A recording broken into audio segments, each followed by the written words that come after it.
భగవద్గీత ఆధ్యాత్మిక సంపదకి సంబంధించినంత వరకు సనాతన ధర్మంలో అసలు భగవద్గీత పేరు వినని వాళ్ళు ఉండరు. తెల్లవారు లేస్తే ప్రత్యేకించి న్యాయస్థానాల్లో మనం నిజమే చెప్తున్నాము అన్నప్పుడు భగవద్గీత మీద ఒట్టు పెట్టించడం అన్నది ఒక స్థితి. అంటే దాని యొక్క వైభవానికి, దాని మీద సనాతన ధర్మంలో ఉండేటటువంటి వ్యక్తులకు ఉన్న విశ్వాసానికి, నమ్మకానికి అది ప్రతీకగా నిలబడుతుంది. ప్రస్థానత్రయంలో ఒకటి భగవద్గీత. సాక్షాత్తు కృష్ణ భగవానుడే కురుక్షేత్ర యుద్ధ భూమి యందు అర్జునునకు బోధించినటువంటి సమస్త ఉపనిషత్ సారాంశము. అన్ని ఉపనిషత్తుల యొక్క సారము భగవద్గీత యందే ఉన్నది. సాక్షాత్తు ఈశ్వరుడైనటువంటి కృష్ణుడే జగద్గురువుగా నిలబడి వసుదేవసుతం దేవం కంసచాణూరమర్దనం దేవకీ పరమానందం కృష్ణం వందే జగద్గురుం. జగద్గురువైనటువంటి కృష్ణుడు. జగద్గురువైనటువంటి కృష్ణుడు అంటే ఆయన జగత్తును ఉద్దేశించి చెప్పలేదుగా భగవద్గీత.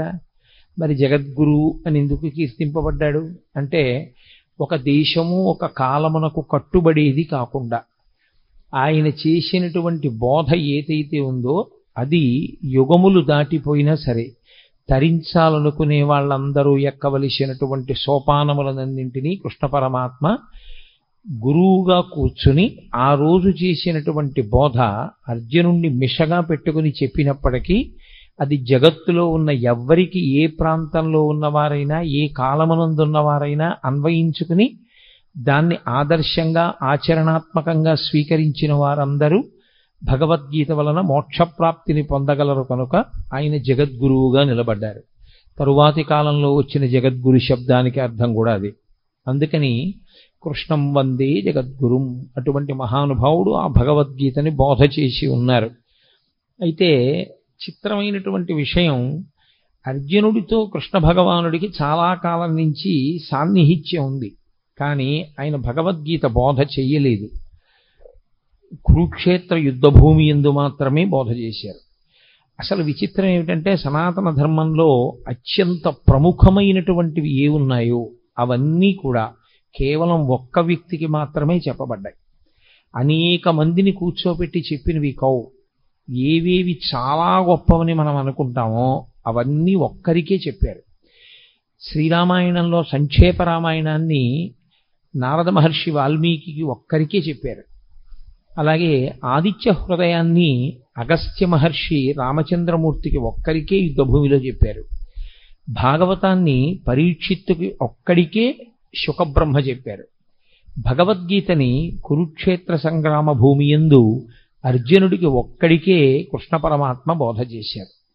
అది సరి అయినటువంటి సమయం ఆసన్నమైంది అనుకునేంత వరకు ఆయన బోధ చేయలేదు. ఇప్పుడు అర్జునుడు వినడానికి తగిన సమయాన్ని పొంది ఉన్నాడు అని ఆయన అనుకున్నప్పుడు మాత్రమే ఆ బోధ చేశారు. ఆ చేయబడినటువంటి బోధ ఏదో కాకతాళీయంగా 4 మాటలు చెప్పినట్లుగా ఉండదు. అసలు భగవద్గీత యొక్క ఆవిర్భావమే అంత గంభీరంగా ఉంటుంది. అసలు దాని ప్రారంభమే ఒక యోగంతో, అర్జున విషాద యోగంతో ప్రారంభమైంది. అటువంటి భగవద్గీతని గురించి పెద్దలు ఒక్క శ్లోకంలో దాని యొక్క గొప్పతనాన్నంతటినీ చెప్తారు. సర్వోపనిషదో గావః దోగ్ధా గోపాలనందన పార్థో వత్సః సుధీర్భోక్త దుగ్ధం గీతామృతం మహత్ అంటారు. అది సర్వోపనిషదో గావు. ఆవులు ఉపనిషత్తులు. ఉపనిషత్తులు ఆవులైతే ఉపనిషత్తులు ఉండేది వేదముల యొక్క చివర ఉంటాయి. వాటికి ఆ పేరు రావడం వెనకాతలే ఒక రహస్యం ఉంది. అసలు దాని పేరే ఉపనిషత్. ఉపనిషద్ అన్న మాటకి 2 అర్థాలు. ఒకటి, ఉపనయనం అయిన తర్వాత గాయత్రీ మంత్రం చెయ్యడానికి కావలసిన అధికారము సిద్ధించిన తరువాత గురువుగారికి దగ్గరగా కూర్చుని బ్రహ్మజ్ఞానమును పొందేటటువంటి అవకాశాన్ని బ్రహ్మచారి పొందితే ఉపనిషద్. పక్కన కూర్చున్నాడు, పక్కన కూర్చుని ఉప శబ్దము చేత దగ్గరగా కూర్చుని గురువుగారి దగ్గర వినడానికి కావలసిన యోగ్యతని పొందడం ఉపనిషదే. షద్ జీర్ణమవడం, నా కానిది జీర్ణము కానిది లోకంలో బ్రహ్మం ఒక్కటే. జీర్ణము కానటువంటి బ్రహ్మమునకు దగ్గరగా గురువు గారు తన యొక్క బోధ చేత తీసుకుని వెళ్ళడం కూడా ఉపనిషత్. అందుకే ఉపనిషత్తులన్నీ కూడా గురు శిష్య సంవాదంగా ఉంటాయి తప్ప అవి అనేక మందికి చేసిన బోధలు కవు. యోగ్యుడైనటువంటి శిష్యుడు మాత్రమే గురువుగారి దగ్గర నేర్చుకుంటాడు. ఆ యోగ్యత శిష్యుడు పొందాడు అని నిర్ధారించవలసింది లోకంలో ఇంకెవ్వరూ కాదు. అది ఒక్క గురువుకు మాత్రమే ఉన్న అధికారం. ఇతను ఈ స్థితిని పొంది ఉన్నాడు, ఇప్పుడు నేను బోధ చెయ్యవచ్చు అని గురువు ఎప్పుడు నమ్ముతాడో అప్పుడు మాత్రమే ఉపనిషత్ సారాంశమును బోధ చేస్తారు, లేదా అసలు ఉపనిషత్తుని బోధ చేస్తారు. అటువంటిది సమస్త ఉపనిషత్తుల సారమైనటువంటి భగవద్గీతని బోధ చేయడానికి ఏదో యోగ్యతని చూడవలసి ఉంటుంది కృష్ణ పరమాత్మ. అంతేకాని ఏ యోగ్యతాయోగ్యతలు లేకుండా ఇక్కడ ఏదో అడిగాడు ఇక్కడ చెప్పేస్తే బాగుంటుందని చెప్పింది కాదు యుద్ధ భూమిలో. అందుకే అది ఇంకొకరికి వినపడదు కూడా, ఒక్క అర్జునుడికే వినపడుతుంది. అది సర్వోపనిషదో గావో. ఆ ఆవులు ఉపనిషత్తులు. ఉపనిషత్తులన్నీ ఆవులుగా వచ్చి నిలబడితే దోగ్ధ గోపాల నందన. నందన అన్న శబ్దం కొడుక్కి వేస్తారు సాధారణంగా. కొడుక్కి వేసే శబ్దం నందన. యశోదానందన, దేవకీనందన. అలా ఎవరికి నందనుడైతే వారికి ఆయన నందనుడు అంటే ఆనందమునిచ్చువాడు. గోపాలనందన అంటే తండ్రి శబ్దము చేత చెప్పబడినవాడు కాడు, గోపాలురందరికీ ఆనందమునిచ్చేవాడు. ఎవరా గోపాలురు అంటే ఆయన జన్మించినప్పుడు అంత సౌలభ్యంతో వచ్చింది కృష్ణావతారం. పుట్టినప్పుడు మాత్రం ఏదో ఎవ్వరికీ అందుబాటులో లేనటువంటి స్థితిలో జన్మించిన వాడు కాడు. అందరికీ అందుబాటులో ఉండడానికి ఎంతగా ఆచారనిష్ట తెలియని వాళ్ళు ఉంటారో అటువంటి వారి మధ్య పుట్టాడు. తలకడిగితే మొలకడగరు, మొలకడిగితే తలకడగరు. అంత ఆచారం తెలియనటువంటి గోపాల బాలుర మధ్య జన్మించాడు. అందుకే ఏ పాములిరుగక ఏ పారుమేటికి పశుల కాపరి ఇంట పాము కలిగి, ఏ కర్మయును లేక వెలయునొక్కడికిని జాతకర్మంబులు సంభవించి, ఏ తల్లి చనుబాలు ఎన్నడెరుగని ప్రోఢ తల్లి యశోదచనుల పాలు త్రవనిరిగి, ఏ హాని వృద్ధుల నిరుగని బ్రహ్మంబు పొదివిటిలో వృద్ధి పొందనుంది, ఏ చదువులనైన ఇట్టిట్టిదనరాని అర్థమవయవములయందు అందముంది అని ఆ కృష్ణ పరమాత్మ యొక్క జన్మ విశేషం గురించి భాగవతంలో పోతన గారు అంటారు. అందరికీ అందుబాటులో ఉండేటటువంటి గోపాల బాలుడిగా గోపాల బాలుర మధ్య జన్మించాడు. వాళ్లతో కలిసి ఆడుకున్నాడు, వాళ్లతో కలిసి తిరిగాడు. నిజానికి ఆ వచ్చినటువంటి గోపాలురందరూ కూడా మహర్షులు. మహర్షులందరూ గోపాల బాలురుగా వచ్చారు. కాబట్టి దోగ్ధ గోపాలనందన, పాలు పిండేటటువంటి వాడు కృష్ణ పరమాత్మ. ఆ పాలు పిండడానికి దేంట్లోంచి ఆ పాలు వస్తాయో ఆ ఆవులు ఉపనిషత్తులు. ఉపనిషత్తులు బ్రహ్మమును ప్రతిపాదన చేస్తాయి. ఉపనిషత్తుల యొక్క సారాంశమును చెప్పాలన్నా, ఉపనిషత్ చెప్పాలన్నా తాను ఒక స్థాయిని చేరుకున్నవాడైతే తప్ప చెప్పడానికి అర్హతని పొందాడు. కృష్ణ పరమాత్మ జగదాచార్యుడు. అసలు ఆ మాటకొస్తే ప్రతిపాదింపబడవలసినటువంటి బ్రహ్మము ఏది ఉన్నదో అది తానే అయ్యున్నవాడు. బ్రహ్మమును ఎరుగుట చేత తాను బ్రహ్మమవుతాడు ఎవరైనా. బ్రహ్మవిద్ బ్రహ్మైవ భవతి అని. కానీ ఆయన బ్రహ్మవిద్ బ్రహ్మైవ భవతి కాడు, ఆయన స్వయముగా బ్రహ్మము, పరమేశ్వరుడు. అటువంటి కృష్ణుడే ఆచార్యుడయ్యాడు. గురువుకి బ్రహ్మమునకు తేడా చెప్పడం సనాతన ధర్మంలో ఉండదు. గురుర్బ్రహ్మ గురుర్విష్ణు గురుర్దేవో మహేశ్వర గురు సాక్షాత్ పరబ్రహ్మ తస్మై శ్రీ గురవై నమః. అటువంటి గురువయ్యాడు. కాబట్టి సర్వోపనిషదో గావో దోగ్ధ గోపాలనందన. ఏ శిష్యుడి యొక్క స్థాయిని బట్టి ఎలా మాట్లాడాలో ఎలా చెప్పాలో బాగా తెలుసున్నటువంటి కృష్ణ పరమాత్మ గురువుగా, ఆ పాలు ఉపనిషత్తుల యొక్క పాలు పిండేవాడిగా, అంటే సమస్త ఉపనిషత్తుల యొక్క సారమైన భగవద్గీతని బోధ చేసేటటువంటి వాడిగా ఆయన నిలబడ్డాడు. పార్థో వత్సః. ఆవు పాలివ్వాలి అంటే ఓ దూడ ఒకటి ఉండాలి తప్పకుండా. ఇప్పుడు ఆ దూడ ఏం చేయవలసి ఉంటుంది? ఆవు పాలు విడిచిపెట్టడానికి. ఆవు పాలు తయారు చేసేటప్పుడు ఉండేటటువంటి ప్రక్రియ చిత్రంగా ఉంటుంది. అది గబగబా తినేస్తుంది. ఈ నూతిగట్టు మీద, చెరువు గట్టు మీద, నదిగట్టు మీద ఉండే పసరిక గబగబా తిని తాను ఒక్క చోట కూర్చుని ఎంత ఆనందంతోటో నెమరవేస్తుంది. కడుపులో ఉన్నదాన్ని మళ్ళీ నోట్లోకి తెచ్చుకుని నోట్లో ఉన్నదాన్ని బాగా నమిలి మళ్ళీ లోపలికి పంపి ఆ పనికిరాని పచ్చగడ్డిలోంచి పసిపిల్లలు కూడా తాగి బ్రతకడానికి వీలైనటువంటిది, పరమ వృద్ధులైనటువంటి వారు, రోగులు కూడా తాగి బ్రతకగలిగినటువంటి పాలని తయారు చేస్తుంది.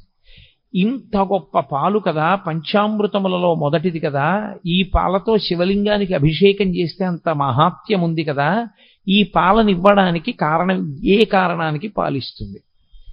దూడ యొక్క ఆర్తిని చూసి పాలిచ్చేస్తుంది. ఆర్తితో ఉన్న దూడ, అమ్మా నీ వలన తప్ప నా జీవితం ఎలా ఉంది అని ఆర్తి పొందినటువంటి దూడ పరిగెత్తుకుంటూ వచ్చి దాని శిరములు నోట్లో పెట్టుకు చప్పరించి 2 గుద్దులు గుద్దగానే విడిచిపెట్టేస్తుంది పాలు. గురువుగారికి ఉండేటటువంటి లక్షణం ఏమిటంటే, శిష్యులు ఆర్తితో వచ్చి గురువుగారి 2 పాదములు పట్టుకుని, గురువుగారు మీరు తప్ప నాకెవరు దిక్కు అని అడగగానే చెప్పకుండా ఉండలేక లోపల దాచుకోకుండా చెప్పేస్తాడు గురువుగారు. కాబట్టి ఆవు పాలని విడిచిపెట్టడానికి దూడ ఎలా హేతు అవుతుందో, గురువు జ్ఞానబోధ చెయ్యడానికి ఆర్తి కలిగినటువంటి శిష్యుడు అలా కారణం అవుతాడు. కాబట్టి పార్థో వత్సః. ఇప్పుడు పార్థుడు వత్సయ్యి ఆ పాలు రావడానికి కారణమయ్యాడు. ఆవు దూడ అన్ని పాలు తాగదు, అలా త్రాగడానికి అనుమతించరు కూడా. అది పాలు మిగులుస్తుంది. అలా మిగల్చబడినటువంటి పాలు లోకంలో ఎవరెవరు ఆ పాలు కావలసి ఉంటాయో ఆ పాలని ఆ రీతిలో వాడుకుంటారు. ఒకడు త్రాగి బతుకుతాడు, ఒకడు అభిషేకం చేసుకుని తరిస్తాడు, రకరకాలుగా వాడుకుంటారు. అలా సుధీర్భోక్త, ఎవరు ఈ పాలు త్రాగడానికి అర్హులు? సుధీహి అంటే మంచి బుద్ధి కలిగినటువంటి వాడెవరో, వితండవాదన చెయ్యని వాడెవరో, బ్రహ్మమునందు నిశ్చయాత్మకమైన బుద్ధి కలిగిన వాడెవరో, గురువు యందు గౌరవము కలిగిన వాడెవరో, ఎవరు సనాతన ధర్మమునందు విశ్వాసమున్నవాడో, ఎవడు పెడబుద్ధితో వినే లక్షణం లేనివాడో అటువంటి వాడు ఈ పాలు త్రాగటానికి యోగ్యుడు. కాబట్టి సుధీహి భోక్త. అటువంటి పాలని దుగ్ధం గీతామృతం మహత్, ఈ గీత అనబడేటటువంటి అమృతాన్ని త్రాగవచ్చు. పాల సముద్రాన్ని చిలికితే ఒక అమృతం వచ్చింది, పరమేశ్వరుడి నోటిలోంచి ఒక అమృతం వచ్చింది. వాగ్రూపమైనటువంటి అమృతమే గీత. అందుకే ఆ అమృతం తాగడానికి చాలా కష్టం. గరుత్మంతుడే తీసుకొచ్చి దర్భల మీద పెట్టినా నాగులు తాగలేకపోయాయి. కానీ గీతామృతం తాగడానికి సాధారణంగా అందరూ ఏ అవయవంతో తాగుతారో ఆ అవయవంతో తాగక్కర్లేదు, చెవులు దొప్పలు చేసుకుని వినగలిగితే చాలు. ఆ విశ్వాసంతో, ఆ భక్తితో ఎవరు కూర్చుని వింటారో అటువంటి వారందరూ ఈ అమృతాన్ని తాగడానికి అర్హులే. ఈ అమృతాన్ని ఎవరు సేవిస్తారో వాళ్ళకొక లక్షణం ఉంటుంది. అమృతం తాగినవాడు ఇక మళ్ళీ పుట్టవలసిన అవసరం ఉండదు. కాబట్టి ఇదే చిట్టచివరిసారి శరీరాన్ని విడిచిపెట్టడం. కానీ త్రాగడం అంటూ జరిగినప్పుడు శరీరం ఉంటే కదా తాగాడు, శరీరం లేకుండా త్రాగడం అన్న మాట రాదు. కాబట్టి శరీరంతో ఉన్నాడు కాబట్టి తాగాడు, శరీరంతో ఉన్నాడు కాబట్టి అమృతం తాగాడు, శరీరంతో ఉండి తాగాడు కాబట్టి ఈసారి శరీరం పడవలసిందే. అది ప్రకృతికి సంబంధించిన నియమం. ఈసారి పడడం ఏదుందో అదే చిట్టచివరిసారి పడ్డాం. ఇంకొకసారి పడవలసిన అవసరం ఎందుకుండదంటే ఇంకొకసారి పుట్టవలసిన అవసరం లేదు కనుక. అంటే జనన మరణ చక్రము నుండి తప్పుకోవడమే అమృతము. ఆ అమృతము నోటితో తాగుతారు, దానికి అధికారము సిద్ధిస్తే. కానీ అలా అధికారం సిద్ధించి త్రాగారు అన్నవాళ్ళు మనకి కనపడరు. కానీ గీతామృతం తాగడానికి మాత్రం ఎల్లరూ యోగ్యులే. దేని చేత యోగ్యత? సుధీహి భోక్త, మంచి బుద్ధి కలిగిన వాడైతే, అటువంటి మంచి నిర్ణయం చేసుకున్నవాడైతే, మనస్సు మంచిదయ్యుంటే, భగవంతుడి గురించి మనం తెలుసుకోవాలనేటటువంటి చిత్తమాలిన్యము లేకుండా కూర్చోగలిగిన వాడైతే అటువంటి వాడు ఈ అమృతమును త్రాగటానికి అర్హుడు. కాబట్టి భగవద్గీత వింటే ఏమొస్తుంది? భగవద్గీత వింటే కొడుకు ఉద్యోగం వస్తుంది, భగవద్గీత వింటే కూతురికి పెళ్ళవుతుంది అని ఫలశ్రుతులు చెప్పకూడదు. భగవద్గీత వింటే ఏమవుతుంది అంటే అది బ్రహ్మ విద్య కనుక మళ్ళీ పుట్టవలసినటువంటి అవసరాన్ని తీసేస్తుంది. ఇంకా ఇంతకన్నా గొప్పది మనుష్యుడు కోరవలసినది వేరొకటి ఉండదు. కాబట్టి అంత గొప్ప శక్తిని ఈ గీతామృతము ఇవ్వగలదు. అందుకే పెద్దలు గీత గురించి చెప్తూ ఒక మాట చెప్తారు. గీతతో సమానమైనవి అంటూ ఉంటే లోకంలో ఇంకొక 3 మాత్రమే ఉన్నాయి. అందుకే గంగా, గీత, గాయత్రి, గోవింద ఈ 4 చతుర్గకార సంయుక్తే పునర్జన్మ న విద్యతే. గీత, గంగాచ, గాయత్రి, గోవిందీతి హృది స్థితే. ఎవరు ఈ 4ంటిని గుండెల యందు బాగా ఊంచుకుని నిలబెట్టుకుంటారో, మొదటిది గంగ. గంగని ఇక్కడ పెట్టుకోవడానికి ఏమి ఉండదు. గంగ యందు స్నానం చేయాలి. గంగ యందు స్నానం చేస్తే ఏమవుతుంది? గంగ యందు స్నానం చేస్తే పాపములు నశించిపోతాయి. పాపములు నశించిపోతే మళ్ళీ చేయడా? గంగలోంచి బయటకు వచ్చాక చెయ్యడని నమ్మకం ఏం లేదు. కానీ గంగలో స్నానం చేస్తే వచ్చేటటువంటి ఫలితము ఉత్తర జన్మల యందు కనపడుతుంది. కానీ గీత అనబడేటటువంటి గంగని త్రాగినవాడు ఇప్పుడే ఇక్కడే మోక్షానికి అధికారాన్ని పొందుతాడు. 2, అది పరమేశ్వరుని యొక్క శిరస్సుకి తగిలి కింద పడడం వల్ల అంత శక్తిని పొందింది. భవాంగపతితంతోయం పవిత్రమితి పస్పృశు అంటారు వాల్మీకి మహర్షి రామాయణంలో. గంగా హిమవంతుని పెద్ద కూతురిగా పరమేశ్వరుని యొక్క శరీరాన్ని తాకి హిమాలయ పర్వతాల మీద పడి తాను అనేక మార్గములలో ప్రవహించి త్రిపథగా అయింది కాబట్టి గంగకి శక్తి వచ్చింది. ఈ గంగ సాక్షాత్తుగా పరమేశ్వరుడి నోటిలోంచి ఆవిర్భవించినటువంటి ఈ గంగ ఎప్పుడో ఏ జన్మలోనో ఫలితమిచ్చేది కాదు. ఈ జన్మలో ఇప్పుడే ఇక్కడే ఫలితం ఇవ్వగలిగినది గీతామృతమనబడేటటువంటి గంగ. కాబట్టి నిజానికి గంగ కన్నా గీత ఒక పైమెట్టు మీదే నిలబడుతుంది. గీత, గంగాచ, గాయత్రి. గాయత్రి ఉపనయనము చేసుకోవడానికి అధికారమున్న వాళ్ళందరూ గాయత్రి మహామంత్రాన్ని చేస్తారు. గాయత్రి మహామంత్రం అంత గొప్ప మంత్రం ఇక లోకంలో లేదు. అది మంత్రములకన్నిటికీ తల్లి అని పేరు దానికి. అందులో అడిగేది ఒకటే, ప్రచోదయాత్. మా బుద్ధులు ప్రేరేపింపబడుగాక ప్రేరేపింపబడుగాక ప్రేరేపింపబడుగాక అని అడుగుతూ ఉంటారు త్రిసంధ్యల యందు. కాబట్టి ఆ గాయత్రి బుద్ధిని మరల్చి ఈశ్వరుని యందు పెట్టి తాను తరించేటటువంటి అవకాశాన్ని గాయత్రీ మాత ఇస్తుంది. గోవిందేతి. గోవిందుడు ఆ నామమే గొప్పది. ఎందుచేత అంటే భగవంతునికి మిగిలినటువంటి పేర్లు ఏవున్నాయో అవన్నీ బిరుదునామాలుగా వచ్చాయి. గోవిందనామం ఒకరు బిరుదునామంగా ఇచ్చింది కాదు, పరమేశ్వరుడు కష్టపడి సంపాదించుకున్న నామం. 7 రాత్రులు 7 పగళ్ళు గోవర్ధనోద్ధరణాన్ని చేసి చిటికెన వీల మీద పర్వతాన్ని ఎత్తి పట్టుకుని అందరినీ కాపాడితే, ఆయన్ని నమ్మకుండా వెళ్ళిపోయిన వాళ్ళని కూడా ఆయన పిలిచి మరీ కాపాడాడు గోవిందనామంతో. అది గోవిందనామానికి ఉన్న గొప్పతనం. అంత సౌలభ్యంలో ఉన్న అవతారం. అందుకే గోవింద అంటే ఈశ్వరుడు ఉలిక్కి పడతాట. కారణం ఏమిటంటే నేను ఆ నామాన్ని సంపాదించుకున్నది నేనే కష్టపడి 7 రాత్రులు 7 పవళ్ళు పర్వతాన్ని ఎత్తి పట్టుకుని నన్ను నమ్మకుండా పక్కకి వెళ్ళిపోయినటువంటి వాళ్ళని కూడా పిలిచి బాలుండీతడు కొండదొడ్డది మహాభారంబు సైరింపగా దాలండో ఎనిదీని కింద నిలువంచింతింపగా బోలది శైలాంబోనిధి జంతు సంయుత ధరాచక్రంబుపై పడ్డ నాకేలల్లాడదు బంధులార నిలుడి క్రిందం ప్రమోదంబునన్ అంటాడు. మీరు బెంగపెట్టుకోకండి, ఈ కొండ కింద పడదు. సమస్త బ్రహ్మాండం వచ్చి కొండ మీద పడిపోయినా కొండ కింద పడకుండా పట్టుకుంటాను.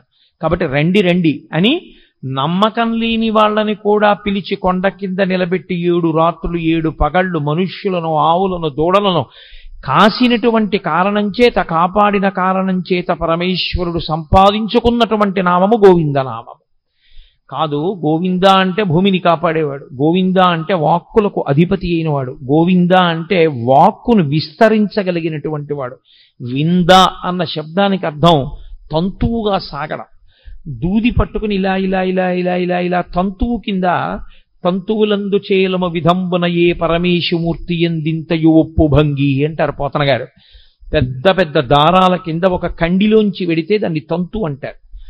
తంతువు కింద విస్తరిల్లి లోపల పరబ్రహ్మము శబ్దము చేత ఆవిష్కరింపబడితే గోవింద అంటారు.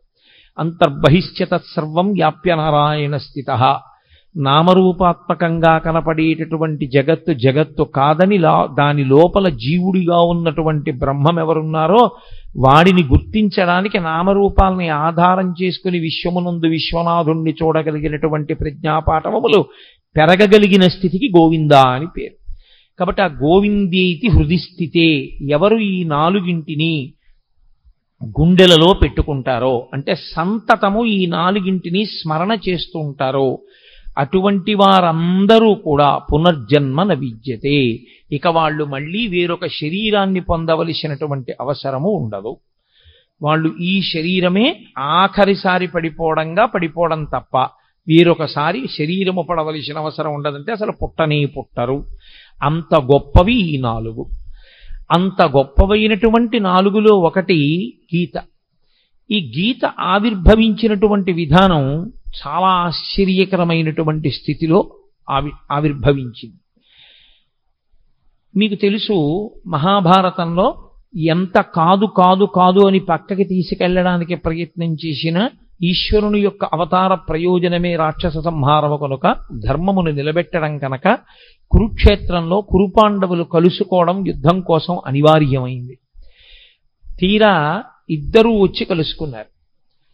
ఇక యుద్ధం ప్రారంభం అవ్వాలి. ధర్మరాజు గారు పెద్దలకి నమస్కారం చేయడానికి వెళ్ళాడు. అంతవరకు అందులో ధర్మదోషమేం లేదు.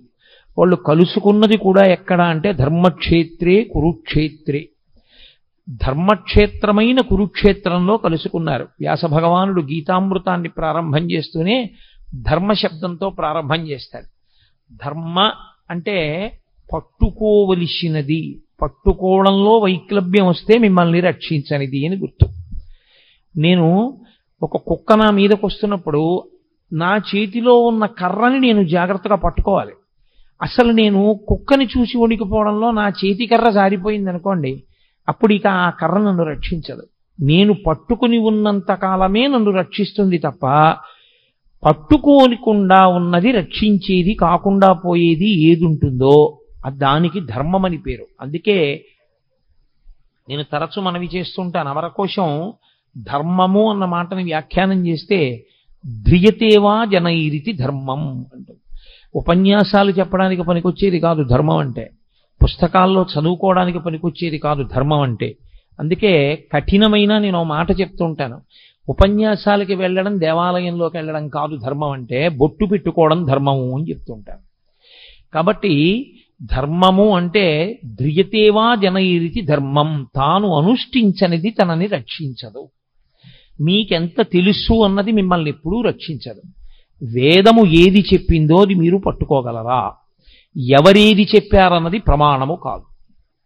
నేనొకటి చెప్పచ్చు, ప్రమాణం కాదు. ఎంతటి మహాత్ముడైనా కావచ్చు, ఆయన చేసింది ప్రమాణం కాదు, ఆయన చెప్పింది ప్రమాణం కాదు. ఎక్కడి వరకు ప్రమాణం?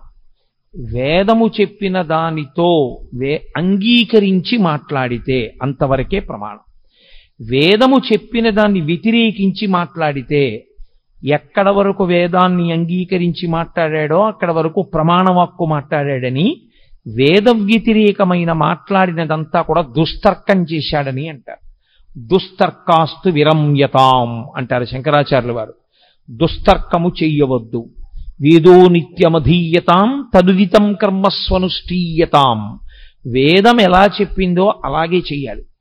వేదము దేనిని ప్రమాణంగా మాట్లాడిందో దాన్ని ప్రమాణంగా మాట్లాడాలి. అంతేకాని ఇప్పుడు ఎక్కడ కుదురుతుందండి అని మాట్లాడడానికి వీల్లేదు. వేదము ఏది చెప్పిందో దాన్ని అందుకోవడమే నీ ప్రయోజనం. అలా అందుకోలేకపోతే అది వ్యక్తిగా నీ బలహీనత ఏమో కానీ వేదం చెప్పినది ఎలా కుదురుతుందండి అన్న మాట మాట్లాడడానికి మాత్రం నీకు అధికారం లేదు. నేను నిత్యాగ్నిహోత్రం చెయ్యకపోతే నేను చెయ్యలేకపోవడం నా తప్పని చెప్పాలి.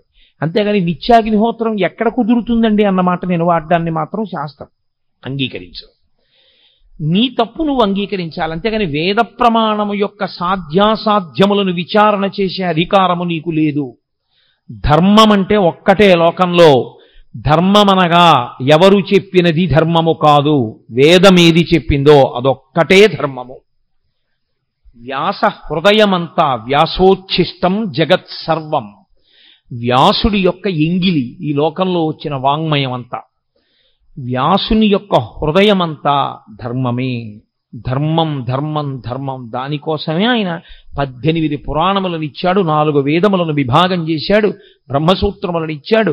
ఇన్ని ఇవ్వడానికి కారణం ధర్మాన్ని పట్టుకోండి, ధర్మం ఒక్కటే మిమ్మల్ని రక్షిస్తుంది, ధర్మం ఒక్కటే మళ్ళీ పునర్జన్మ లేకుండా కూడా చెయ్యగలదు. ఎవడు ధర్మాన్ని పట్టుకోబోయి ధర్మం పట్టుకున్నాననుకుని అధర్మాన్ని పట్టుకుంటున్నాడో వాడికి ధర్మము యొక్క ఫలితము పొందలేడు. అది కుదిరేటటువంటి విషయం కాదు. పైకి తాను ధర్మం పట్టుకున్నానని అనుకుంటున్నాడు, కానీ తాను పట్టుకున్నది ధర్మము కాదు. స్వధర్మో నిధనం శ్రేయ పరధర్మో భయావహ. తనకి కాని ధర్మం పట్టుకున్నవాడు తాను తరించలేడు. కాబట్టి ధర్మమే ప్రాతిపదిక. అందుకే ప్రారంభమే మంగళవాచకంగా దీన్ని తీసుకున్నారు వ్యాసుల వారంటే ధర్మశబ్దాన్ని తీసుకున్నారు. ధర్మక్షేత్రే కురుక్షేత్రే. కురుక్షేత్రమైనటువంటి ధర్మక్షేత్రంలో ఆ కురుపాండవులు ఇద్దరూ కూడా కలుసుకున్నారు. ఇక యుద్ధం ప్రారంభం అవ్వాలి. ఎవరి ధర్మం వారిది. లోకంలో ధర్మరాజు గారు ఎదురుగుండా కనపడినటువంటి పెద్దవాడు, వంశకర్త, మహానుభావుడు భీష్ముడు. భీష్మ ద్రోణాది మహాపురుషులకు నమస్కారం చేయడం కోసమని ధర్మరాజు గారు వెళ్ళారు. అర్జునుడు ఇరుపక్షముల మధ్యలో నిలబెట్టబడినటువంటి రథంలో నిలబడి ఉన్నాడు. కృష్ణ భగవానుడు అన్నాడు, అర్జున చూడొక్కసారి ఇరుపక్షములలో మోహరించిన సైన్యాన్ని చూడు. ఎందుచేత అర్జునుడే ప్రధానంగా రాక్షస సంహారము అంటే రాక్షసులే కురువీరుల వైపు ఉన్నారు, లేదా కురువీరులుగా ఉన్నారు. ఇప్పుడు వాళ్ళని సంహరించాలి. అందుకే అతనికి అంత శస్త్రాస్త్ర సంపదనంతటిని ఇప్పించాడు కృష్ణ పరమాత్మ. చూడవయా, ఒక్కసారి వాళ్ళతో యుద్ధం చేయాలి నువ్వు. అడుగో భీష్ముడు, అడుగో ద్రోణుడు, అడుగో కృపుడు, అడుగో శల్యుడు, అడుగో అశ్వత్థామ, అడుగో దుర్యోధనుడు, వరుసగా అందరినీ చూపించాడు. నిలబడినవాడు నిలబడినట్టు వెంటనే అర్జునుడు ఒక మాట అన్నాడు. అందుకనది అర్జున విషాద యోగమైంది. నకాంక్షే విజయం కృష్ణ నచ రాజ్యం సుఖానిచ కిన్నో రాజ్యేన గోవింద కిం భోగైర్జీవితేనవా. ఈ శ్లోకాలు అర్థం చేసుకోవడంలో వచ్చినటువంటి వైక్లభ్యంతో అక్కర్లేని వ్యాఖ్యానాలు చేస్తున్న వాళ్ళు ఉన్నారు లోకంలో. ఆయనకి కూడని ధర్మాన్ని ఆయన మాట్లాడాడు. ఆయన అన్నాడు, నకాంక్షే విజయం కృష్ణ. ఏమొస్తుంది ఇప్పుడు వీళ్ళందరినీ చంపేస్తే? విజయం వస్తుంది. విజయం వస్తే ఏమొస్తుంది? రాజ్యం వస్తుంది. రాజ్యం వస్తే ఏమొస్తుంది? ధర్మరాజు గారు సింహాసనం మీద కూర్చుని పరిపాలన చేస్తాడు. కానీ ఏమైపోతుంది? నా గురువు మరణిస్తాడు, మా తాతగారు మరణిస్తారు, నా అన్నదమ్ములు మరణిస్తారు, నా బంధువులందరూ చచ్చిపోతారు. ఇంతమంది చచ్చిపోయినటువంటి నెత్తుటి కూడు మిగులుతుంది. ఇప్పుడు ఈ నెత్తుటి కూడుని నేను తినవలసి వస్తుంది. మీరు చాలా జాగ్రత్తగా పట్టుకోవలసి ఉంటుంది భగవద్గీత ఆవిర్భావాన్ని. ఆయన వైరాగ్యమును పొందుతున్నాడు. చిచ్చి ఇవన్నీ ఏమిటంటున్నాడు. ఆయన ధర్మాన్ని మాట్లాడుతున్నాడు. వీళ్ళందరినీ చంపడం ఎందుకని? కానీ ఆ ధర్మంలో వైక్లభ్యం ఉంది, అది దిద్దాలి ఇప్పుడు కృష్ణ పరమాత్మ. వీళ్ళందరినీ చంపడం ఏమిటి? వీళ్ళందరినీ చంపేస్తే ఏమొస్తుంది? నాకేం మిగలదు. అందరినీ చంపేసిన వాడు అర్జునుడు అన్న పేరు వస్తుంది. ఇంతమందిని చంపేసి నేను రాజ్య పరిపాలన మొదలు పెడితే నిన్నటి వరకు నా కంటి ముందు ఉన్నటువంటి తాతలు, తండ్రులు, గురువులు, బంధువులు, స్నేహితులు ఇంతమంది మరణించిన తరువాత నేనొక్కడిని మిగిలితే నేను పొందేటటువంటి సంతోషం ఏమిటి? కాబట్టి నాకొద్దు ఈ యుద్ధము వద్దు, ఈ విజయము వద్దు, ఈ రాజ్యము వద్దు. ఇప్పుడు ఆయన ఎంత భయవిహ్వలుడైపోయాడంటే అంతటి మహావీరుడైనటువంటి అర్జునుడి చేతులు వణికిపోయాయి. వణికిపోవడంలో ఆయన చేతిలో ఉన్నటువంటి గాంధీవం జారి కింద పడిపోయాడు. కింద పడిపోతే తాను ఎలా నిలబడ్డాడో అలా నిలబడ్డవాడు నిలబడ్డట్టే నీరసం ఆవహించేసి చతికిల పడిపోయాడు. నీరసం ఆవహించి చతికిల పడిపోయాడు అంటే ఆయన శరీరంలో ఇప్పుడు ఏదో ఆరోగ్యపరమైన సమస్య తలెత్తలేదు. ఆయనకి శరీరంలో ఎంత ఆరోగ్యం ఉండాలో అంత ఆరోగ్యము ఉంది, ఎంత బలం ఉండాలో అంత బలము ఉంది. కానీ శరీరమునందుండవలసినటువంటి బలాన్ని, శరీరమునందు ఉన్నటువంటి ఆరోగ్యాన్ని ఏది పాడు చేసేసింది అంటే బలహీనపడిపోయినటువంటి మనస్సు పాడు చేసేసింది. ఇది చాలా గొప్ప విషయం. మీరు ఎంత బలవంతులు అన్నది కాదు, మీ మనస్సు ఎంత జవంతో ఉన్నది అన్నది ప్రధానం. మనస్సుకి జవం లేనివాడు శరీరంతో ఎంత బలం ఉండనివ్వండి ఉపకారం చేయలేడు. ఎందుచేత అంటే మనస్సు భయానికి కానీ శంకకి కానీ లోనైపోయిందనుకోండి, తాను ఆత్మరక్షణలోకి పడిపోయి ఒక రకమైనటువంటి భయానికి లోనవుతాడు. భయానికి మారుపేరే శాస్త్రంలో మృత్యు సమయమునందు ఎలా ఆలోచనలు పొసగవో భయవిహ్వలుడైనటువంటి వ్యక్తికి కూడా సరి అయిన ఆలోచన విధానం రాదు. కాబట్టి ఇప్పుడు అంత భయపడిపోయినటువంటి అర్జునుడు అన్నాడు, ఇప్పుడు దుర్యోధనుడు ఒక బాణం వేసో ఓ కత్తి పెట్టో నన్ను చంపేస్తే చచ్చిపోతాను. చచ్చిపోతే ఏమవుతుంది? నే చనిపోతే చనిపోయాను, కానీ నా వారందరూ బ్రతుకుతారు. ఇది పైకి చూడ్డానికి చాలా ధర్మంలా కనపడుతుంది చూసుకోండి. నిజంగా పాపం అర్జునుడు ఎంత మంచివాడండి, ఎంత అహింస మాట్లాడాడు. యుద్ధం జరగకుండా ఎందుకు ఇవన్నీ హాయిగా నాకు ఏ రాజ్యం వద్దు ఏ విజయం వద్దు అన్నాడు. ఎంత మంచి మాట మాట్లాడాడండి అర్జునుడు, ఎంత చక్కటి వాడండి అని మనకు అనిపిస్తుంది. కానీ ఈ మాటలు చెప్పి ఇంకొంచెం ముందుకు వెళ్ళిపోయాడు. ఇంకొక ఆశ్చర్యకరమైన మాట అన్నాడు, నేను వీళ్ళందరినీ చంపేస్తే ఇక లోకంలో నా బంధువులన్న వాళ్ళు మగవాళ్ళు ఎవరు మిగలరు, అప్పుడు ఆడవాళ్ళు ఒక్కళ్ళే మిగులుతారు. అప్పుడు వీళ్ళందరూ నరకంలోనో స్వర్గంలోనో ఉన్నారనుకోండి, ఏడాదికోసారి తద్దినం పెట్టాలి కదా, తద్దినం పెట్టినప్పుడు నీళ్లు విడిచిపెట్టాలి. అప్పుడు వీళ్ళకి నీళ్లు విడిచిపెట్టడానికి ఉత్తరాధికారులు లేరి, నేను చంపేస్తున్నాను కదా, కొడుకులతో సహా చంపేస్తున్నాను. చంపేస్తే ఇంకా తద్దినం పెట్టడానికి మనుష్యులు లేరు. లేకపోతే ఆ పితృదేవతలు ఎవరైతే ఉన్నారో పతంతి పితరో హ్యేషాం లుప్త పిండోదక క్రియా, వాళ్ళకి పిండ ఉదక క్రియలు ఉండవు. అంటే పిండం పెట్టేవాడు ఉండడు, నీళ్లు విడిచిపెట్టేవాడు ఉండడు. లుప్త పిండోదక క్రియా, ఈ రెండూ లేకపోవడం వల్ల పతంతి పితరో హ్యేషాం, పైలోకానికి వెళ్ళినటువంటి నా పితృదేవతలు మళ్ళీ కింద పడిపోతారు. పైగా ఎప్పుడైతే పురుషుల యొక్క రక్షణ లేదో వీళ్ళందరూ మరణిస్తే వీళ్ళ భార్యలందరినీ పరజాతుల వాళ్ళు వచ్చి భార్యలుగా స్వీకరిస్తారు. ఇప్పుడు వాళ్ళ వలన సంతానం వీళ్ళకి కలుగుతుంది. క్షేత్రములు మిగిలిపోయి బీజములు లేవు. కాబట్టి ఇప్పుడు కుల సంకరం ఏర్పడుతుంది, వర్ణ సంకరం ఏర్పడుతుంది, జాతులన్నీ కూడా కలగాపలగం అయిపోతాయి. ఇటువంటి ఆధార్మికమైనటువంటి వ్యవస్థ ఏర్పడడానికి నేను యుద్ధం చేయడం అవుతుంది. కాబట్టి కృష్ణ నేను యుద్ధం చెయ్య. మీకు ఇది పైకి చూడ్డానికి ఎలా ఉంటుందంటే, అయ్య బాబోయ్ అర్జునుడు ఎంత శక్తివంతంగా మాట్లాడాడు, ఎంత గొప్పగా మాట్లాడాడు మహానుభావుడు, ఎంత చక్కటి మాటలు మాట్లాడాడు. నిజంగా అర్జునుడు చెప్పిన మాట కృష్ణుడు విని అర్జునుడిని వెంటనే రథం ఇచ్చి వెనక్కి పంపించేసి ఉంటే కురుక్షేత్ర సంగ్రామం జరగకపోతే అంత నెత్తురు వరదలై పారదుగా, అంతమంది చచ్చిపోరుగా, ప్రశాంతంగా ఉంటుందిగా. మరి ఎందుకు కృష్ణ పరమాత్మ అంతగా పట్టుపట్టి మరీ కురుక్షేత్ర యుద్ధం చేయించినట్టు, ఎందుకంత బోధ చేసినట్లు, ఆయన ఎందుకు మాట్లాడినట్లు? అర్జునుడు మాట్లాడిన దాంట్లో వచ్చిన నష్టం ఏమిటి ఆయన మాట్లాడిన తప్పు అని మనకు అనిపిస్తుంది. అర్జునునికి కలిగినటువంటి విషాదము యోగమైంది భగవద్గీతలో. అందుకే అర్జున విషాద యోగము అని పిలిచారు. యోగ అంటే భగవద్గీతలో కృష్ణ భగవానుడే చెప్పాడు, యోగ కర్మసు కౌశలం. కర్మసు కౌశలం అంటే చేయవలసినటువంటి పనిని కౌశలముతో, అంటే శాస్త్రవిహితముగా, ప్రతిఫలాపేక్షారహితముగా, కర్తవ్యతా బుద్ధితో చేసినటువంటి వాడెవడో వాడు కౌశలముతో చేసినవాడు. తాను చెయ్యవలసినది ఒకటి ఉంటుంది లోకంలో, శాస్త్రము చేత విధింపబడినది. శాస్త్రము ఏది చెయ్యాలని విధించిందో అది చెయ్యడమే తన యొక్క కర్తవ్యము. అలా కాకుండా నెత్తికొత్తికున్నది ఏదుందో అది బాధ్యత. బాధ్యత కుంగదీసేస్తుంది మనిషిని, కర్తవ్యం మెట్లెక్కిస్తుంది. కాబట్టి తాను చెయ్యవలసింది తాను చెయ్యాలి.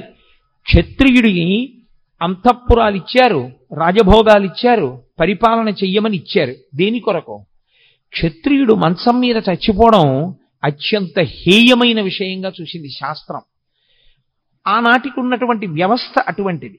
ఆయన 10 మందిని రక్షించాలి. అందుకే తనకి వైరం ఉందా లేదా అనవసరం. తనకి వైరం ఉన్నా లేకపోయినా తాను మాత్రం అమాయకులను పీడించేటటువంటి వాళ్ళని నిగ్రహించడం కోసం యుద్ధభూమికి వెళ్ళి అలా అమాయకుల్ని పాడు చేసేటటువంటి వాళ్లతో చేసేటటువంటి యుద్ధంలో తాను శరీరం విడిచిపెట్టినా తాను స్వర్గానికి వెడతాడు తప్ప తనకి అక్కర్లేని ధర్మం నెత్తి మీద వేసుకుని తన కర్తవ్యాన్ని తాను విస్మరిస్తే, తాను ప్రశాంతంగా శాంతి బోధ చేస్తూ తాను మరణిస్తే, లోకంలో ఉన్న వాళ్ళందరినీ బాధ పెడుతున్నటువంటి రాక్షస శక్తుల్ని దునుమాడవలసినటువంటి వాడు తన కర్తవ్యాన్ని తాను నిర్వర్తించకుండా అక్కరలేని కర్తవ్యాన్ని తెచ్చి తన నెత్తి మీద పెట్టుకుని ఆ కర్తవ్య నిర్వహణ చేత తాను శరీరం విడిచిపెడితే అటువంటి వాడు అధమలోకాలకు వెళ్ళిపోతాడు, అధమ ఉపాధుల్లోకి వెళ్ళిపోతాడు. కాబట్టి ఎవరు చెయ్యవలసినటువంటి కర్తవ్యాన్ని వాళ్ళు చెయ్యవలసి ఉంటుంది. ఇప్పుడు అర్జునుడికి వచ్చినటువంటి పెద్ద వైక్లభ్యం ఎక్కడొచ్చిందంటే, ధర్మము అన్నదాన్ని ఒకదాన్ని పట్టుకున్నాడు. చంపడం తప్పు, అందులో సందేహం లేదు. భూతదయ అన్ని ధర్మములలోకి గొప్ప ధర్మం. నిష్కారణంగా చంపకూడదు. కానీ ధర్మమును నిలబెట్టడం కోసం ధర్మాన్నే పాడు చేస్తున్న వాళ్ళు ఎవరున్నారో అటువంటి వాళ్ళని సంహరించి ధర్మాన్ని నిలబెట్టవలసినటువంటి కర్తవ్యం క్షత్రియుడి.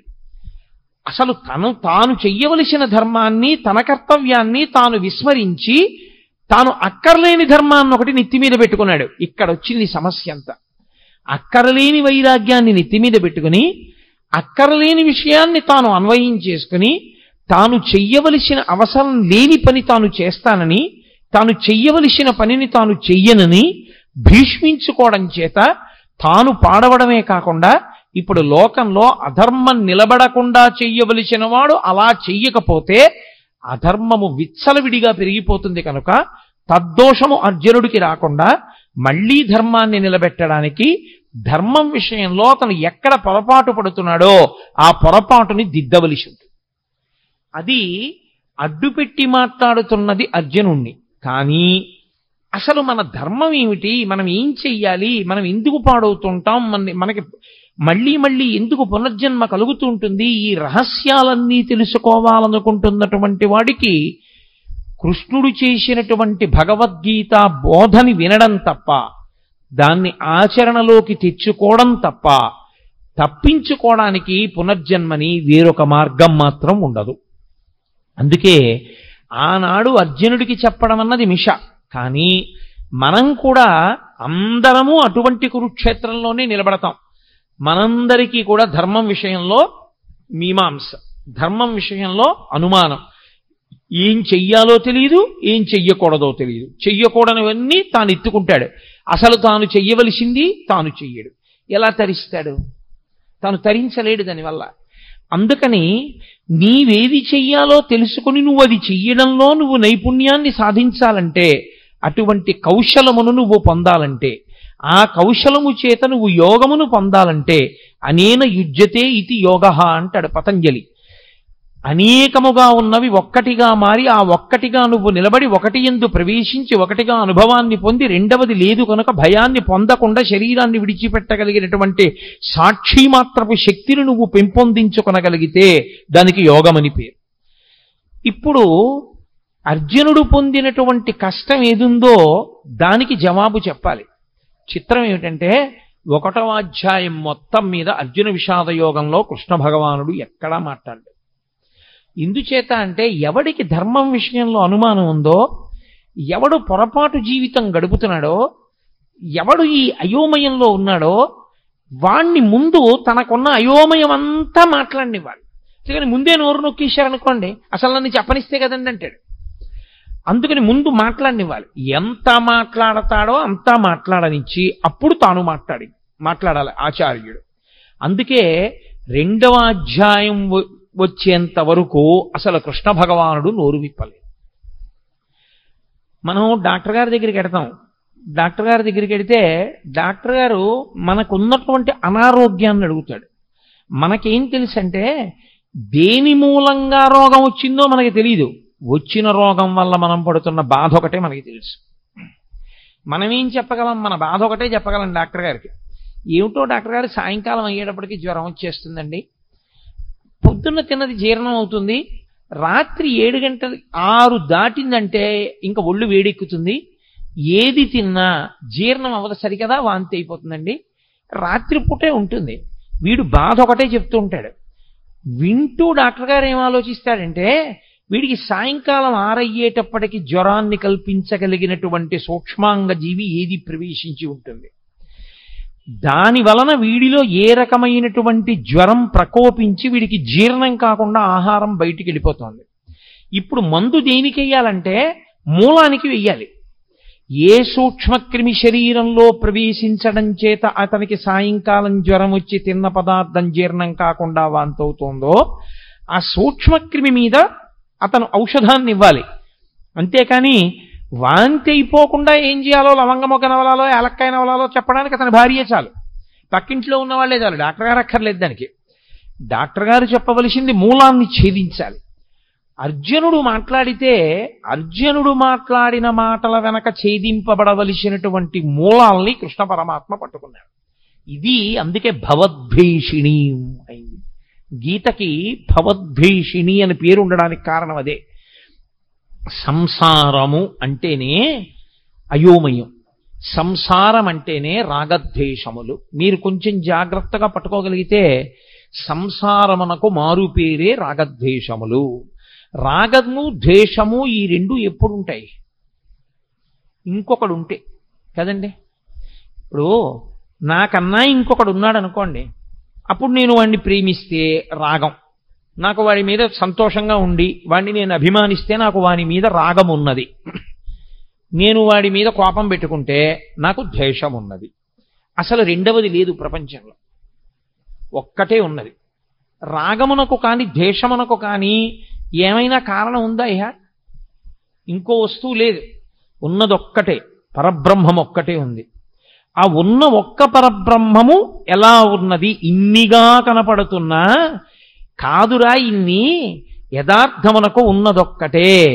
అన్ని నగలుగా కనపడుతున్నా ఉన్నదొక్క బంగారమైనట్టు, అనేక కుండలుగా కనపడుతున్నా ఉన్నదొక్క మన్నైనట్టు, అనేక కడవలలో పోసిన ఉన్నది ఆ ఆవు పాలైనట్టు, అనేకమైన ఆవులున్నా అన్నిటి యొక్క పాలలో ఉన్న ధర్మము ఒక్కటైనట్టు, మనకి ఉన్నది ఒక్కటే పదార్థము అని తెలిసిందనుకోండి, ఇప్పుడు ప్రేమించడానికి లేదు, ద్వేషించడానికి లేదు. కాబట్టి ఇప్పుడు అర్జునుడికి రాగము పుట్టింది, ద్వేషము పుట్టింది. ద్వేషం ఎవరి మీద పుట్టిందంటే తన మీదే పుట్టింది.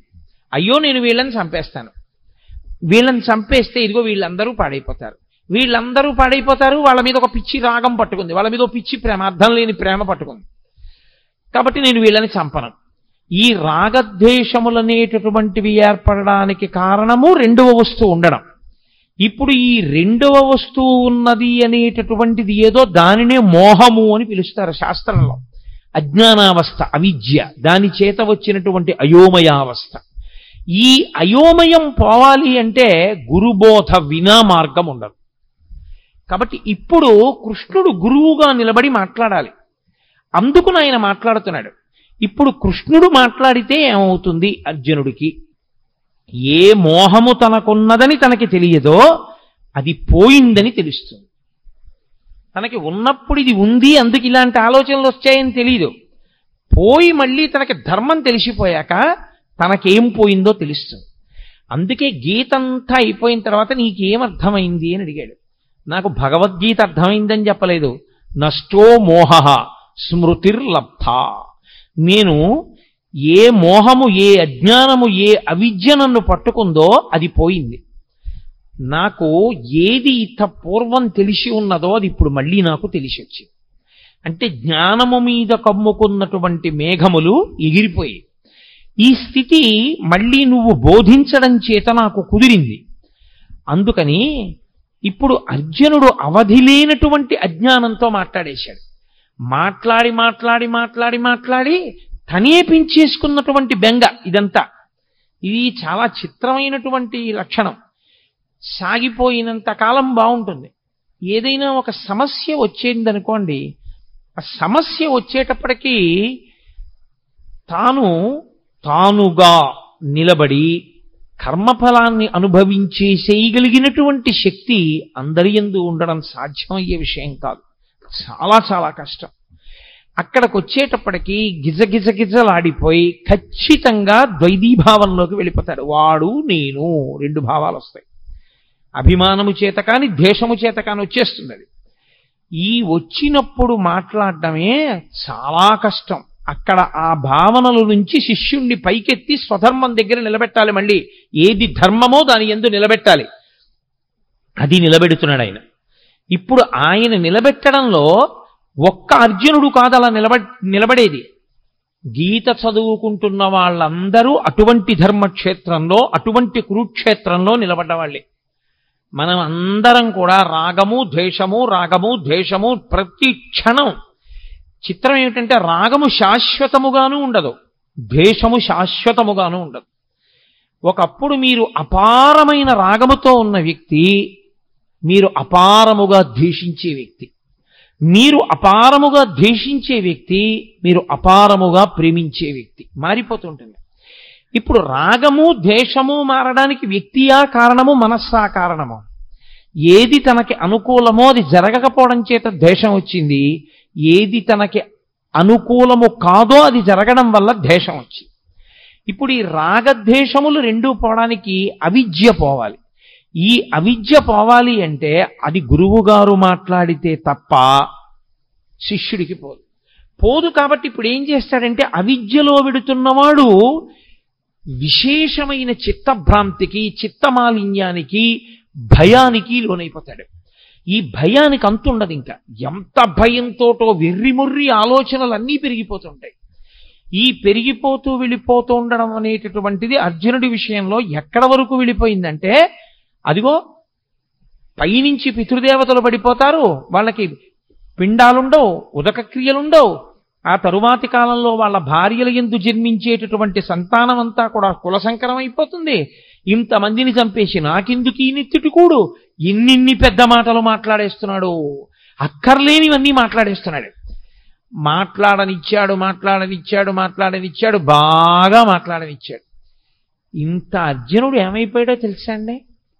ఇంతమంది శత్రువుల్ని అస్త్రప్రయోగం చేసి చంపగలిగినటువంటి అర్జునుడు తన మనసు తనకి బరువైపోతే, తన చిత్తము మలినమైపోతే, తాను పెంచుకున్న భయానికి తాను వశుడైపోతే, తాను గాంధీవం వదిలేసి కూలబడిపోయి కృష్ణ పరమాత్మ యొక్క కాళ్ల మీద పడిపోయి బావా బావా అని పిలిచేటటువంటి వాడు ఒక ఆశ్చర్యకరమైనటువంటి మాట అన్నాడు. నేను నీకు శిష్యుణ్ణి అన్నాడు. మాం త్వం ప్రపన్నః, నేను నిన్ను శరణాగతి చేస్తున్నాను. నువ్వు ఏం చేయాలో తెలుసా? శిష్యుడనైన నన్ను ఉద్ధరించాలి. నాకు మార్గం తెలియట్లేదు. ఇదే అతను చేసిన చాలా మంచి పని. ఏమైనా ఉంటే అర్జునుడు ధర్మక్షేత్రమైన కురుక్షేత్రంలో చేసినటువంటి ఈ పని వల్ల భగవద్గీత పుడుతోంది. ఈ పని వల్ల గీతామృతం వస్తోంది. ఈ పని వల్ల వచ్చినటువంటి గీతామృతం కాలంతో, దేశంతో సంబంధం లేకుండా మానవాళిని తరింపచేస్తూనే ఉంది. మాట్లాడి ఇంకా నేను మాట్లాడనయా, మాట్లాడిన కొద్దీ భయం ఎక్కువైపోతోంది. ఇంకా భయం వైపుకే పెడుతున్నాయి కానీ ఆలోచనలు. నేను బయటికి రాగలనన్న ఆలోచన అసలు నాకు రావట్లేదు. కాబట్టి మీరు వినా నాకు శరణ్యము లేదు. గురువుగారి కాళ్ళ మీద పడిపోయి నేను ప్రపన్నుడను అంటే నేను శరణాగతి చేస్తున్నాను, మీరు నన్ను స్వీకరించి నా యొక్క బాధనంతటినీ పోగొట్టండి. ఇప్పుడు అసలు నేనేం చెయ్యాలి నాకు అర్థం కావట్లేదు అన్నాడు. ఎవరు? యుద్ధం చేస్తానని వచ్చినవాడు. ఇప్పుడు కాదు, ఎప్పటి నుంచో యుద్ధం చేస్తాను, కౌరవుల్ని సంహరిస్తానని పెద్ద తపస్సు చేసి పరమేశ్వరుణ్ణి సాక్షాత్కరింపజేసుకుని పాశుపతాస్త్రం పొందినవాడు, అంతమంది దేవతల దగ్గర అన్ని అస్త్రాలు పొందినవాడు, అంతమంది గురువుల్ని సేవించినవాడు, ఎప్పుడు కురుక్షేత్ర సంగ్రామం జరుగుతుందా కౌరవుల్ని మట్టు పెడదామని ఎదురు చూసినవాడు, ఇవాళ ఆశ్చర్యంగా యుద్ధం చేయడం మాట దేవుడిని వారు కృష్ణ పరమాత్మ యొక్క కాళ్ళ మీద పడిపోయి, కృష్ణ నీవు తప్ప నాకు దిక్కెవరు, కాబట్టి నువ్వే నన్ను రక్షించాలి. ఆయన మాట్లాడడం మొదలుపెట్టాడు. ఆయన మాట్లాడుతూనే ప్రారంభం ఏమన్నా తెలుసా అండి? ఆయన మాటలకున్నటువంటి గమ్మత్తు ఏమిటంటే ఆయన మాట మొదలు అదే, భగవద్గీతలో ఆయన మాట చివర అదే. ఆయన అసోత్యానన్వశోచస్త్వం ప్రజ్ఞావాదాంశ్చ భాషసే గతాసు నగతాసూంశ్చ నానుసూచంతి పండితాః. అశోచ్యానన్వశోచస్త్వం అంటూ ప్రారంభం చేశాడు. ఏడవవద్దు, శోకము వద్దు. అసలు ఈ దిక్కుమాలిన ఏడుపన్నది మొదట మాని. భగవద్గీత వింటే వచ్చేది ఏమిటి? ఏడవడం పోతుంది. భగవద్గీత ప్రారంభంలో కృష్ణ పరమాత్మ ఏ శ్లోకంతో ప్రారంభం చేశారో అదే శ్లోకంలో ఉన్న అదే తాత్పర్యంతో, అదే ధర్మంతో, అదే మాటతో భగవద్గీత పూర్తి. సర్వధర్మాన్ పరిత్యజ్య మామేకం శరణం వ్రజ అహం త్వా సర్వపాపేభ్యో మోక్షయిష్యామి మా శుచ. ఏడవవద్దు, శోకించవద్దు. అసలు శోకము తప్పు. శోకమన్న మాటకు అర్థం లేదు. శోకించడానికి కారణము లేదు. దేనికి శోకిస్తావు? దేనికి ఏడుస్తున్నావు నువ్వు? అసలు నువ్వు ఏడవడానికి కారణం ఏమిటి? పైగా ఏడిచేటప్పుడు ఎలా మాట్లాడుతున్నావు? అశోచ్యానంద్వశోచస్త్వం ప్రజ్ఞావాదాంశ్చ భాషసే. వాత పెట్టి మాట్లాడాడు. ఒక గురువు ఎలా మాట్లాడాలో అలా మాట్లాడాడు. ప్రజ్ఞావాదాంశ్చ భాషసే. 4 పుస్తకాలు జరిగితే మాట్లాడడం అనుకుంటున్నావా? లేకపోతే ఏదో నీ బుద్ధికి తోచింది మాట్లాడడం అనుకుంటున్నావా? ఏమిటి పెద్ద పెద్ద మాటలు మాట్లాడుతున్నావు? ధర్మం అంటున్నావు, యుద్ధం చేయనంటున్నావు, నేను చంపేస్తానంటున్నావు, నేను చంపేస్తే వీళ్ళు చచ్చిపోతారంటున్నావు, పతంతి పితరో హ్యేషాం లుప్త పిండోదక క్రియా అంటున్నావు, ఉత్తరగతుల గురించి మాట్లాడుతున్నావు, కుల సంకరం గురించి మాట్లాడుతున్నావు. ఏమిటివన్నీ? నువ్వు మాట్లాడగలిగిన మాటలు అనుకుంటున్నావా? నీకు తెలిసి మాట్లాడుతున్నాను అనుకుంటున్నావా? వీటికి ఏడవవలసిన వాడివి నువ్వు అనుకుంటున్నావా? అసలు ఏడవవలసిన అవసరం ఒకటి ఉందనుకుంటున్నావా లోకంలో? అశోచ్యానన్వశోచస్త్వం ప్రజ్ఞావాదాంశ్చ భాషసే గతాసు నగతాసూంశ్చ నానుసూచంచి పండితాః. అసలు పండితుడైన వాడు ఏడవడు. తీర్పిస్తూ ప్రారంభం చేశాడు ఆయన. ఎవడు ఏడవడు? పండితుడు ఏడవడు. పండితుడు అంటే 4 పుస్తకాలు చదువుకున్నవాడు, 3 శ్లోకాలు బట్టి పట్టినవాడు కాడు. పండాహ అంటే ఆత్మజ్ఞానమున్నవాడు. అందుకే పోతన గారికి సహజ పండితుడని పేరు. ఆయన మహానుభావుడు. అందుకే శ్రీకైవల్య పదంబు చేరుటకునై చింతించదన్ లోకరక్షయికారంభకు భక్తపాలన కళా సంరంభకున్ దానవోద్రేక స్తంభకు కేళిలోల విలస దృగ్జాల సంభూత నానా కంజాత భవాండ కుంభకు మహానందాంగనాఢింబకున్నని చెప్పుకున్నాడు. శ్రీకైవల్య పదంబు చేరుటకునై పునరావృత్తిరహిత శాశ్వత శివ సాయుధ్య స్థితి కొరకు నేను భాగవతాన్ని ఆంధ్రీకరిస్తున్నానన్నాడు. కాబట్టి ఎవరు ఆత్మజ్ఞానము కలిగిన వారో వాళ్ళు అసలు ఏడవరు. ఏడవడానికి కారణం ఎందుకు? ఈ శరీరం పోతుందని ఏడుస్తున్నావా? మళ్ళీ వెంటనే శరీరం వస్తుంది. ఇది పడిపోగానే ఎంతోసేపు పట్టదు శరీరం రావడానికి. రవీంద్రనాథ్ ఠాగూర్ చెప్పినట్టు తల్లి ఒక స్తనం దగ్గర పిల్లవాడికి పాలిస్తున్నది. ఈ స్తనం నుంచి ఈ స్తనం దగ్గరికి పిల్లవాడిని మార్చుకోవడం ఎంతసేపు పడుతుందో జీవుడు ఒక శరీరాన్ని విడిచిపెట్టి ఇంకొక శరీరాన్ని పొందడానికి అంతే సమయం పడుతుంది. అదేం పెద్ద విశేషం కాదు. ఈ శరీరం పోతే ఇంకో శరీరం వస్తుంది. నీ దృష్టిలో ఏమిటి చంపేయడం అంటే? వాళ్ళందరి శరీరాలు పోతాయి, వాళ్ళు కనపడరు. నీ బుర్ర ఈ శరీరం పోతే ఇంకో శరీరం వస్తుంది. ఏమిటి చచ్చిపోతుంది? కాబట్టి శరీరమునకు చావు లేదు. ఈ శరీరం పడిపోతోందేమో ఇంకో శరీరం వస్తోంది. శరీరమునందు పంచభూతములే. పంచభూతములు లేని శరీరం ఇంకోటి లేదు. పృథివీ ఆపస్తేజో వాయు ఆకాశములే ఉండాలి ఇందులో ఉన్న. కాబట్టి వాళ్ళు ఏ శరీరంలో కొన్నా పంచభూతాలతోనే ఉంటారు. కాబట్టి ఈ రాజులు లేని రోజు లేదు, ఉన్నారు. ఆత్మ ఉండదంటావా? ఎప్పుడూ ఉన్నది ఆత్మ. మరి దేనికి ఏడుస్తున్నావు నువ్వు? అసలు నువ్వు ఏమిటి పాండిత్యంతో పెద్ద ప్రజ్ఞావాదాంశ్చ భాషసే నేను చాలా గొప్పవాడిని మాట్లాడేస్తున్నావు. వీళ్ళందరూ చచ్చిపోతారంటున్నావు, నే చచ్చిపోతానంటున్నావు, వీళ్ళందరూ ఏమిటో పడిపోతారంటున్నావు. ఎవరు చచ్చిపోతారు? నేను మీతో మనవి చేశా, వైద్యుడు మూలానికి మందిచ్చినట్టు మూలానికి మందిస్తూ ప్రారంభం చేశాడు. అంత గంభీరంగా ఉంటుంది గురువు గారి కంఠం. అంటే గురువాణి అంటే సింహస్వప్నము. మిగిలిన పిట్టలు కుయ్యచ్చు, కాకులు కుయ్యచ్చు, పందులు అరవచ్చు, పిల్లులు అరవచ్చు. అరణ్యంలో ఏ జంతువు భయపడదు. సింహం బయటికి వచ్చి అరిచిన తరువాత అరవగలిగిన జంతువు ఉండదు, వెళ్ళిపోవలసిందే ఎక్కడికైనా తప్ప ఇక నిలబడవు. ఆచార్యుడు వచ్చి మాట్లాడిన తర్వాత మాట్లాడగలిగిన సమర్థత ఉన్నవాడు ఇంకొకడు ఉండడు. ఆచార్యులకు ఆచార్యుడు జగద్గురు అయినటువంటి శ్రీకృష్ణ భగవానుడు వచ్చి మాట్లాడిన తర్వాత ఇక మాట్లాడడానికి ఏముండదు.